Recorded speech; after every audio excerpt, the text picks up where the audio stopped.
Bonjour à tous et bienvenue dans cette nouvelle édition du Non-Stop Info. Voici les titres de ce journal. Naissance au Bénin d'un nouveau mouvement. Le CDPO, le collectif des détenus politiques et d'opinion, la plateforme appelle à leur libération et plaide pour la décrispation politique.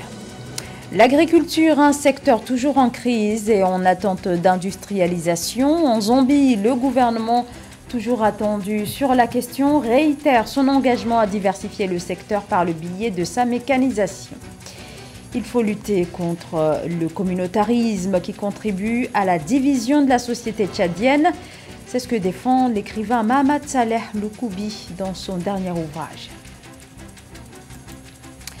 L'ONU qualifie la situation en Éthiopie d'incontrôlable dans la région du Tigré où le gouvernement fédéral va, d'après les dernières déclarations du pouvoir d'Addis Abeba, poursuivre ses opérations militaires en dépit des appels à un cessez-le-feu lancés par l'Union africaine et les Nations unies. Le secrétaire général de l'ONU, Antonio Guterres, appelle au retrait immédiat et au désengagement d'Éthiopie des forces armées érythréennes. Après 5 mois de trêve ayant laissé entrevoir des espoirs de négociations, les combats ont repris depuis le 24 août dernier dans le nord du pays, prolongeant ainsi ce conflit qui oppose depuis novembre 2020 les forces armées gouvernementales aux rebelles du Front de libération du peuple du Tigré. Le CDPO, le collectif des détenus politiques et d'opinion, il s'agit d'un nouveau mouvement né au Bénin. La plateforme entend défendre les droits des prisonniers. Le collectif appelle à leur libération.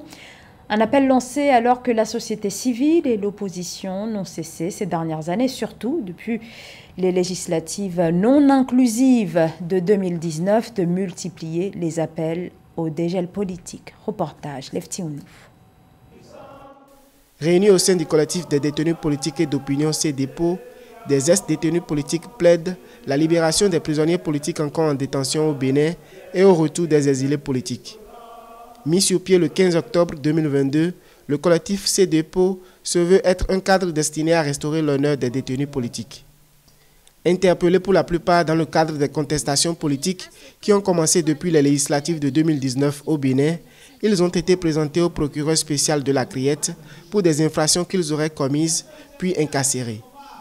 Après plusieurs mois de détention provisoire, certains ont été libérés suite au dialogue politique de 2019 et d'autres mis en liberté provisoire en 2022 au lendemain des contestations électorales de la présidentielle de 2021. Le 7 juin, jour pour jour, j'ai perdu mon feu mari en étant à la prison civile de Cotonou. Là où j'ai eu 3 enfants avec lui, lui-même en avait une, ça fait 4. J'ai tellement pleuré, j'ai demandé à aller à l'enterrement parce que c'est un musulman, il fallait l'enterrer le lendemain. On ne m'a pas accordé ça. Le chef de l'État n'a qu'à voir tout ça et voir que c'est des vies qui sont en train d'être détruites. Des gens qui se meurent à petit feu à cause de cette situation, des gens qui perdent toute une famille, des gens qui perdent leur boulot, des gens qui, peut-être quand ils vont sortir au bout du rouleau, n'auront plus rien et ils auront tout à reprendre à zéro. Des ex-détenus dénoncent la violation de leurs droits essentiels en prison. Certains ont perdu leur emploi, des familles ont été disloquées et des vies sociales ont été perturbées. La création du collectif des détenus politiques et d'opinion intervient dans un contexte où la loi portant suspension d'exécution de peine par le chef de l'État a été votée par le Parlement. Cette loi permet désormais à des détenus de bénéficier d'une suspension de peine pour des raisons humanitaires ou sociales. Pourquoi ne pas renforcer les juges dans le cadre? Si on veut décider de suspendre des peines, on peut confier ce travail aux juges. Pourquoi le donner au président de la République? Moi, ça me pose un problème à ce niveau-là, qu'on subjectivise et qu'on politise et qu'on personnifie en fait la question de la liberté des personnes et la question surtout de la détention carcérale des personnes dans notre pays. À noter que le collectif des détenus politiques et d'opinion CDPO entend s'organiser pour le respect des droits et la libération des prisonniers politiques au Bénin. Par ailleurs, le CDPO appelle à la prise de dispositions légales pour faciliter le retour des exilés politiques. Le Zimbabwe négocie avec le Fonds monétaire international et la Banque mondiale. Les discussions portent sur la très brûlante question de l'apurement de la dette auprès des institutions financières internationales. Le pays a commencé à émettre des obligations avec des échéances comprises entre 2 et 20 ans afin d'honorer sa dette envers ses créanciers, annonce le ministre zimbabwéen des Finances, Mthuli Ncube.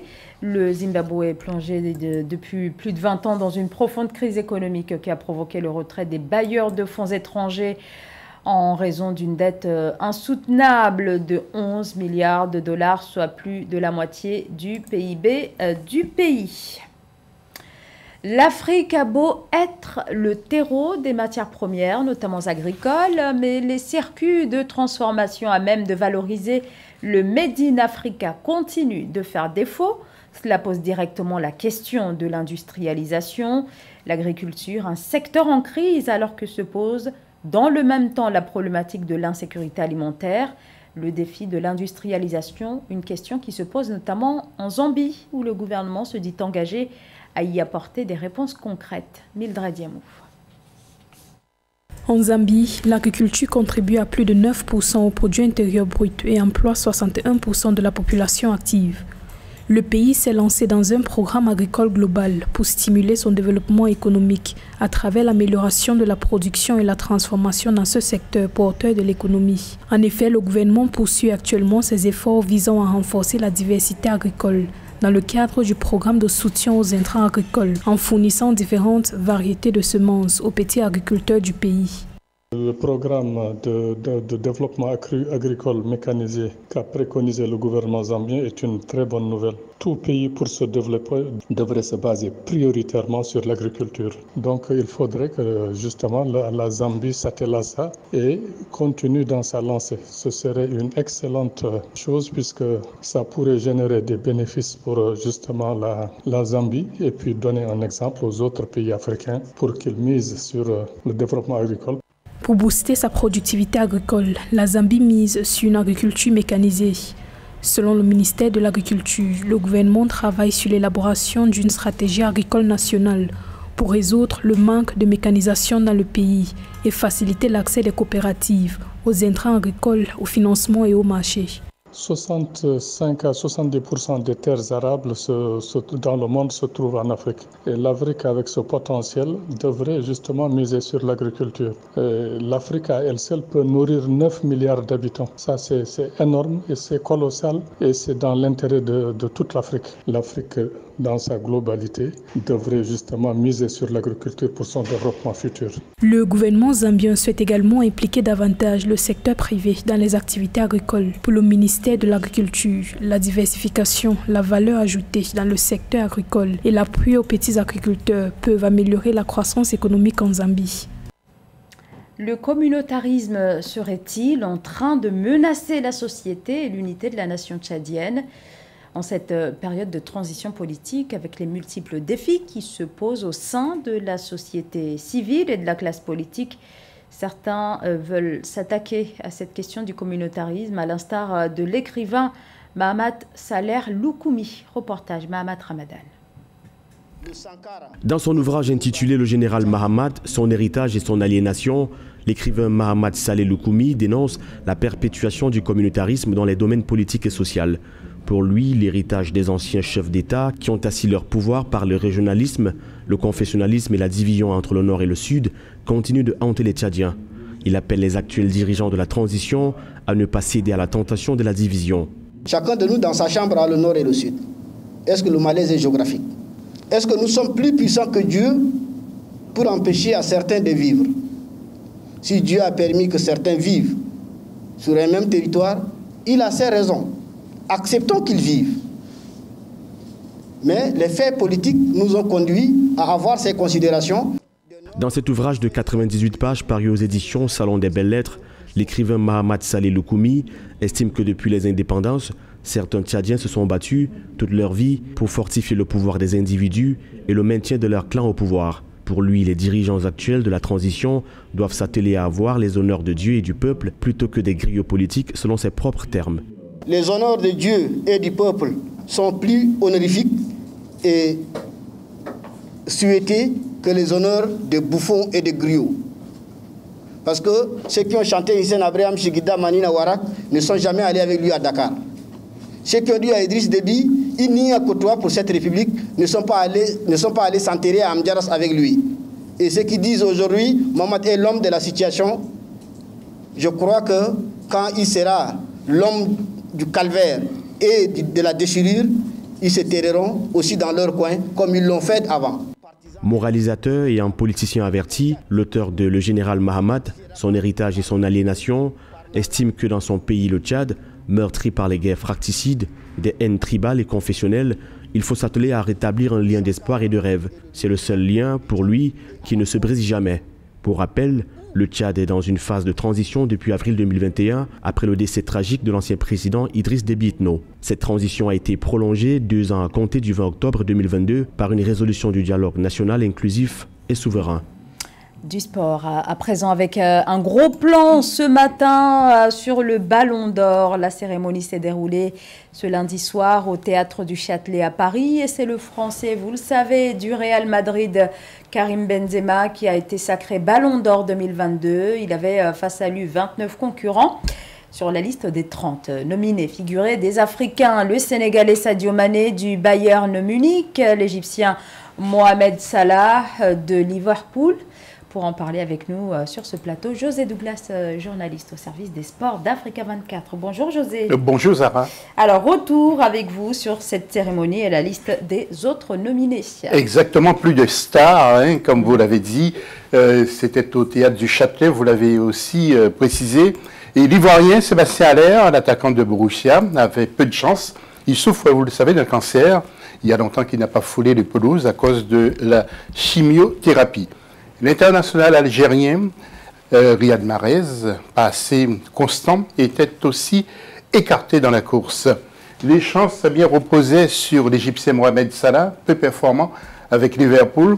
Il n'a pas eu de chance de soulever ce trophée et l'incontournable Sadio Mané, qui était vraiment un candidat sérieux. Il prend la 2e place et c'est finalement Karim Benzema, vous l'avez dit, qui obtient ce Ballon d'Or des mains de son maître Zinedine Zidane, son modèle comme Ronaldo.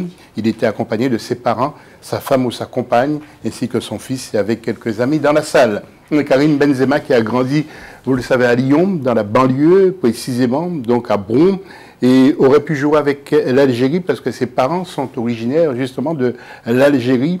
Son père est né donc du côté d'Algérie, il est kabyle, et sa mère est originaire de la région d'Oran. Karim Benzema qui a précisé donc après ce Ballon d'Or, que c'est individuel, mais ça reste collectif, c'est le Ballon d'Or du peuple. Alors sur la liste des nominés, il y avait Sadio Mané qui a quand même été récompensé. Exactement, c'est pour une nouvelle récompense qui s'appelle le prix Socrates. Eh bien, Zara, peut-être vous étiez un peu très jeune à l'époque. Socrates, vous le savez, c'est un ancien footballeur brésilien qui est devenu médecin. Il est décédé à 54 ans et c'est son frère, l'ancienne star du Paris Saint-Germain, Rai, qui a remis ce trophée à l'international sénégalais Sadio Mané.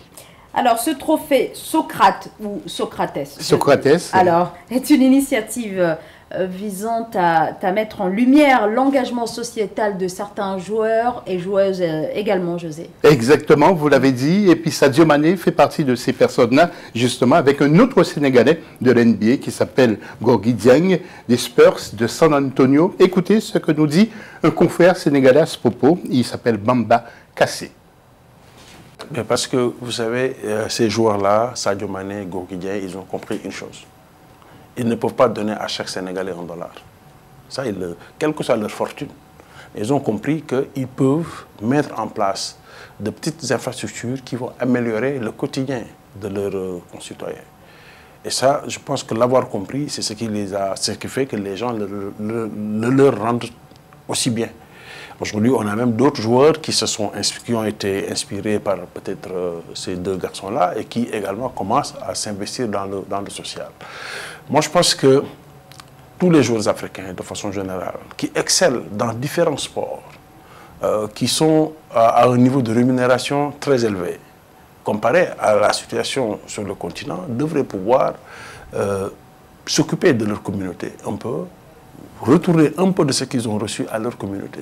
Ça ne veut pas dire qu'ils vont remplacer nos États, parce que normalement la construction d'un hôpital, la construction d'un lycée, la construction d'une route, ça revient normalement à la charge de nos États.